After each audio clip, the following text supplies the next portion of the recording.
Good morning to one and all. Hope you all are doing well. Welcome to this last class on poverty, part 6. So, this is going to be the last session on poverty. We will be able to cover up the entire chapter in this very class. And also, I will be giving you some questions which are still left to be done on whatever topics we have covered later. I do hope that all the notes from this chapter are complete in your register, except the ones which will be covering today itself. Children, all this sounds really easy, like the chapter, the title, poverty. It all sounds really easy and common, which we all have been learning up until now and reading about it. But trust me, it is not that easy. You later, when you'll be done with the entire curriculum, you will find that it is easier to write an answer for macroeconomics where there is more concept involved as compared to Indian eco, because you really need to learn it. Most of the times you have to go word by word, because students usually face this lack of vocabulary and when it comes to writing the answers for this book. So please make maximum use of this time and keep learning the chapters we are covering in these days. So for today, just do me a favor. Before you mark your attendance, or when you mark your attendance in the comment section, just with the attendance right over there, notes completed, I will be assured that yes, you people are doing your work. But please do make sure that you write this only when your notes are actually completed. If your notes are completed, then only you will be writing notes are completed, or whatever it is, you have to tell me the status of your register in the comment section. I just really want to know about it, because I'm giving all these classes all these days, but I'm really not sure about how you people are doing it, how you people are going about it, and how much work you have done in your registers. So please, just with the comment section, let me know about the status of your registers and of your note making, and whatever tests we have had in the past 2 weeks. Please let me know about both of these things. And remember, once we are done with the chapter, just go through the HOTS given at the back of every chapter, whichever we cover. HOTS, these questions which are application based questions, remembering based questions, and understanding type questions. It is given at the end of every chapter in your book. Please go through HOTS. They are very important questions from the chapter. And also the NCERT questions, the solved NCERT questions are there in your book. Please go through them, revise them, and have a thorough understanding of each and every topic which we have covered in the chapter. And whatever doubts you have after this class of poverty, also you can let me know in the comment section, or if you want to have some doubt session, please let me know, because most probably we will be starting with the next chapter of Indian eco only. Also, you can just keep your views if you want to go with macro now, or Indian eco you want to continue, because I thought that these days we can cover as much Indian eco as possible, as it does not require much of we can go without numericals in this book. But macro, we really need to have one-on-one interaction with every student. The progress I really need to assess where you people are right now, because national income and the third unit, which we have not covered, which is there in midterm syllabus, they are all analytical. Both of them are analytical. So you can still suggest me which chapter you want to go with, because after this, and if I don't see any suggestions, I'll just go through this next chapter from this very book only, because in midterm we have this entire unit from chapter 4 to 9. So we have covered only one chapter till now, and that's poverty. So without wasting any further time, let us begin with the class for today. All the best. Pay attention. Listen carefully. So I actually left my last class at this program, which is social security program. A very one of the very few programs running in our country, or just which provides social security to the old age people, or to the women who have nobody to uh, the widows where society just does not allow them to live together, and all those people. So they get pension by the government under this program. So it is just there in a very short form in your syllabus. You can have a detailed look if you want to read about it. You can just go to the link of NSAP only, and you can just read about it and know more of it. So NSAP, it was initiated by the central government on 15th August 1995. You will realize majority of these programs were announced in the prime ministerial independence speech only, to because that's the time, that's the speech which is meant for what you are actually going to do for the development of the economy. What are your plans?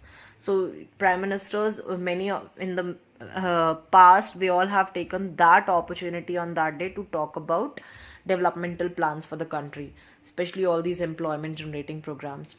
So NSAP, it was started in 1995 to help a few specific groups. Under this program, elderly people who do not have anyone to take care of them, like the old age ones, they are given pension to sustain themselves, old age pension.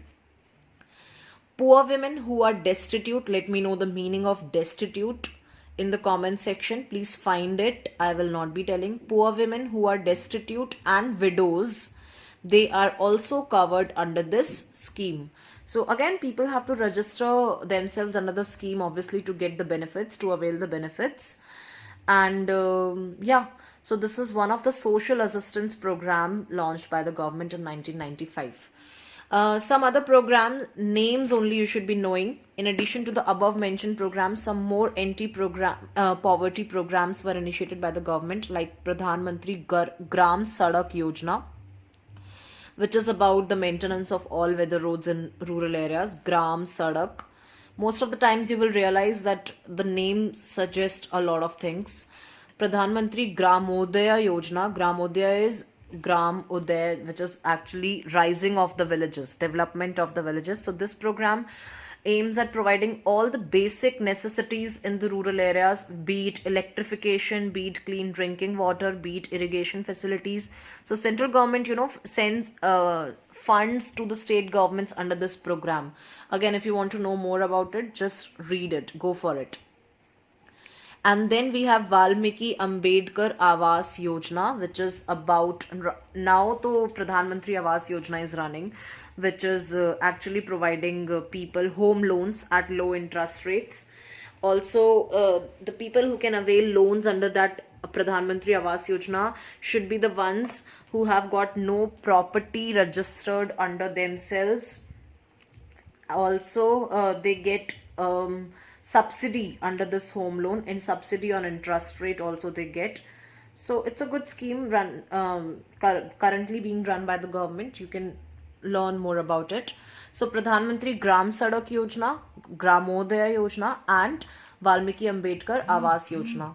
Now this short note you should be knowing, Pradhan Mantri Jan Dhan Yojana, where at least one member of every household is asked to open their bank account. Okay, now since you have read about the topic of creation of deposits, I gave this question also in the revision test, that how Jan Dhan Yojana is going to affect the money supply in the economy. Because okay, under this program there was no limit. There can be zero balance account also. There is no limit to maintain minimum balance under the Jan Dhan Yojana. So people were encouraged to open their bank accounts to save a little. It was to encourage savings also among people, and also the funds were not kept idle at homes. When your funds are deposited in the banks are always able to grant loans to the needy people, to the borrowers who have got some investment plans in their mind, but they are not able to implement it because of lack of funds. So these funds are made productive use of, actually. So let us talk about this. Indian government has introduced a few schemes to provide health insurance to poor people. From 2014, a scheme called Pradhan Mantri Jan Dhan Yojana is available, in which people in India, they are encouraged to open bank accounts. Besides promoting savings habit, it is promoting savings habit among people, because people now have an option to keep their money somewhere. So this scheme also intends to transfer all the benefits of government schemes and subsidies to account holders directly. So many of these people who, initially they did not have these accounts, now even the subsidy which we enjoy on LPG cylinders and all, it is all coming in our bank accounts. It is not given in the cash form by the government. It is, our accounts are credited with the subsidy, with the amount equivalent to the subsidy. So all the benefits of government schemes will be given to the account holders only. So these account holders, they had this incentive, of availing all these benefits. And then crores of funds was started coming in these Jandhan Yojana accounts. Crores of funds was deposited in these, and see, all these people who were not having their accounts, they only opened their accounts in Jandhan Yojana. And just imagine if crores of, thousands of crores of funds, the last time I read the figure, it was around 36,000 crore, I think, if I'm not wrong, of funds were deposited in in Jandhan Yojana account. So just imagine how much money people had with themselves, but they were not making any use of it. It was just lying idle in their homes. Each bank account holder is also entitled to 1 lakh rupees accident insurance and 30,000 rupees life insurance cover. So this Yojana also covers insurance plans. All those who open their bank account under this scheme, they will get 1 lakh accident insurance if there is any accident. If any accident takes place, so they will be insured up to rupees 1 lakh, and life insurance cover is up to rupees 30,000. So just write a note on this program as well. Okay, now we'll come to the last topic of the chapter, which is critical evaluation of poverty alleviation programs. If I tell you, in this 2020 CBSE board question paper, every set had this question of 6 marks: critically evaluate the poverty alleviation programs launched by the government. So whenever we have to evaluate it critically, we will talk about both positive as well as negative aspects of that program, or whatever, whosoever's critical evaluation is asked. So again, students were like that, we knew this answer. Yes, poverty alleviation programs were running from all these, were facing all these problems and all loopholes, and this is how they were successful. But again, they did not know how to attempt a 6-mark answer for such a question. So that is why I'm telling you, because theirs was the first session who faced Indian Eco in CBSE 12th board. Yours is going to be the second session, so you can actually learn from the fact, from the problems they have faced, and from the from their casual attitude, which actually made them suffer later. But still, majority of them were doing Indian Eco so hard later, like in the first pre-boards they didn't do that well, but in the second pre-boards Indian Eco they really focused on, and they learned a lot of things word by word. So just don't ignore. The only thing I want to say is, learn all these topics. You will have to learn them. You will really have to learn it by heart and have a stock of words ready with yourselves. Sometimes I think I just go out of the topic. Okay, let's come back. The policy towards poverty alleviation has evolved in a progressive manner, but hunger, malnourishment, illiteracy, lack of basic amenities, it continue to be all these continue to be a common feature in many parts of India. Now let us just see the points where we found these programs unsatisfactory.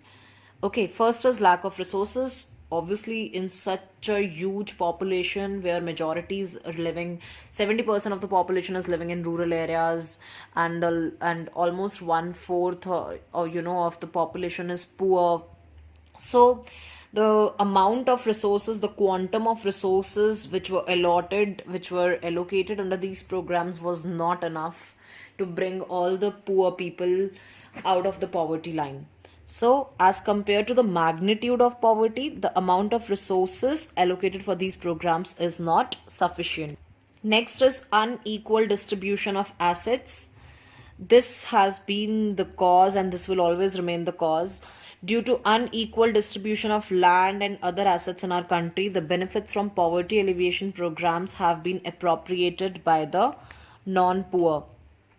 Point, you can also say that the benefits were also enjoyed by the non-target people. The target was rural poor, but a lot of benefits were enjoyed by the non-poor also, because of lack of maybe good monitoring, and there are a variety of factors which are responsible for the success or failure of these program. Third point, improper implementation. These programs depend mainly on government and bank officials for their implementation. Why bank officials? Because they only should be willing to give loans to the people.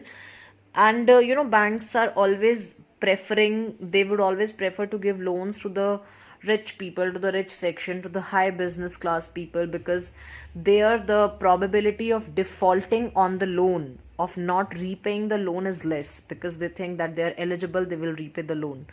But banks are usually reluctant to give loans to the poor people, as the poor people might default on the loan, they would not be able to repay. So these any program, if you implement any policy, maybe in the school itself, if the principal implements any policy, the policy would be successful, would be proper only if the down hierarchy, after principal, anyone who is covered under that policy would have to follow it sincerely. Okay, if something is meant for you people, we teachers and the principal of the school would have a role to play, but then ultimately it will all depend on the students, how they will have to implement it. So same here, though the government is thinking about all good of these poor people, government launched these programs, it allocated funds also, but then a lot of things depend on other officials also. So corruption, lack of training, pressure from local leaders, non-participation of local level institutions, all those who have a role to play in the successful implementation of these programs, all this resulted in improper implementation of the program. Next, lack of infrastructure. There was lack of infrastructural facilities such as schools, roads, power, telecom, IT services, training institutions, etc. in the poverty-stricken areas. And all these infrastructure are actually required for people to be aware of the importance of these programs, for these programs to run smoothly, efficiently, to function properly. IT services are always required. You have to register yourself. Today everything is digital, so many of the people are even not even aware of the programs, and then they fail to register themselves, they don't take enough steps themselves. So all this is important. And then lack of active participation of poor people. High growth rate alone is insufficient to reduce poverty. This we already have seen in growth oriented approach of the government. If the country is growing in economic terms, it does not mean that we are able to reduce poverty also. In fact, there is a need for active participation of the poor for effective implementation of poverty alleviation programs. So poor itself, the poor category itself has to participate actively for the successful implementation of these programs. Just recently, if you have heard the Chief Minister's speech, I don't know how many of you are actually in touch with the general news daily. So if you know that our Chief Minister, Shri Arvind Kejriwal, he's addressing one conference daily, he's taking one press conference daily, and he just talks about the numbers, like the people who are facing hurdles and who are suffering from coronavirus and all these people. So he was just the other day he was saying that now we have more food and less benefitant. There are less people who are taking benefits from the food. We have still food for maybe more 10 lakh people more, but not enough are there to avail those facilities, because to avail those facilities you need to have a ration card, or the option which he gave, the ones who do not have ration card, they can at least register themselves, they can apply for the ration card and they can show that receipt that they have applied.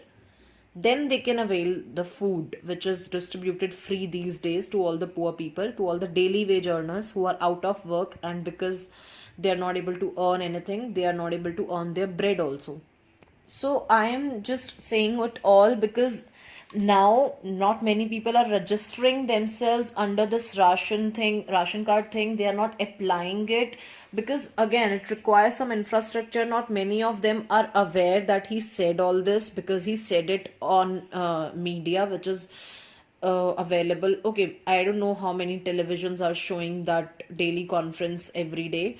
I to just saw it on so many news content which app which I have in my phone.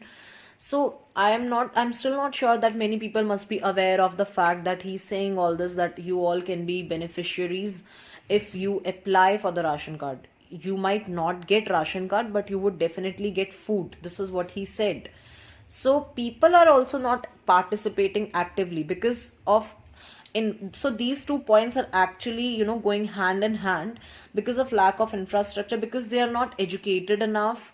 They are not able to take care of all these news. They are not able to track all this, so they are not able to participate actively also. And it is difficult to reach a lot of poor people. You cannot go personally to each of them and tell about your policy. So this is how it is happening in many areas. If it can happen in Delhi, it can happen anywhere actually. So that is what the point says. How high growth rate alone is insufficient to reduce poverty. In fact, there is a need for active participation of the poor for effective implementation of poverty alleviation programs. So all the poor must actively register themselves under these program. They must participate actively in whatever work is allocated to them. So they should give their best to earn all those minimum wages which have been fixed under these programs. So we talked about lack of resources. The resources are not enough as compared to magnitude of poverty. Land distribution is unequal. Implementation is not proper by the local level institutions due to corruption, lack of training, and non-participation. Then lack of infrastructure is there in the country: telecom services, training institutions, schools, roads, power, etc. And lack of active participation of poor people. Poor people themselves need to participate actively in these programs. As you can see, poverty can effectively be eradicated only when the poor start contributing to growth by their active involvement in the growth process. And this is possible through a process of social mobilization, encouraging poor people to participate and get them empowered. This will also help them in employment opportunities. This is all conclusion which may lead to increase in levels of income, skill development, health, and literacy. All that is general. Okay, in this conclusion, some positive points are given which you can use for that answer only. Critical evaluation of PAPs. Like the absolute number of poor in the country went down, and some states have less proportion of poor than the national average. Then there is improvement in terms of per capita income, average standard of living. Yes, we have improved over all these years, and there has been some progress towards meeting the basic needs of poor people. However, when we compare the progress of our country with other nations, our performance has not been that impressive. Moreover, the benefits have not reached to all sections of the population. So as a result, even after allocating and spending vast resources for eradication of poverty, we are still far from reaching the goal. Actually, we have a big population, and then you know still India is a rural country actually, because around 70% are living in rural areas. And then we are primary dominant country. Most of the working class is dependent on primary sector. So, and hardly a very few percentage of Indians must be paying taxes, who are all covered under tax regime. That constitutes a very less proportion of our total population. So the problem is it is actually big here. If we compare to the countries except US, all these majorly all these European countries, they are very small in terms of their area, in terms of population, and and it is all quite honest, corruption free, most of them. The and People are paying taxes huge, in huge numbers. So all those benefits are then provided by the government also. And here in India, people are actually evading taxes. They are escaping from paying taxes. They always find one way or the other to show their incomes less to the government and avoid paying taxes. So there are other major loopholes also in eradicating poverty from the country. So not everything rests on the government. It is more of people's part which is involved in all these social challenges, socio-economic challenges for the country. So that's how we conclude the chapter. I hope one day India is able to eradicate its poverty, and we are able to uplift them. At least we are able to provide the basic necessities to all these people who are not having a regular source of income. I hope India is able to, generate 100% literacy rates in future, in very near future, and it is able to provide access to health care to the maximum, or maybe the entire population. Only then, when these factors would be looked after, only then we will be able to, I think, eradicate poverty from our country. So, for this topic, critical evaluation of poverty alleviation programs, you can first talk about the positive results. Like there have been certain positive results, and then you can just have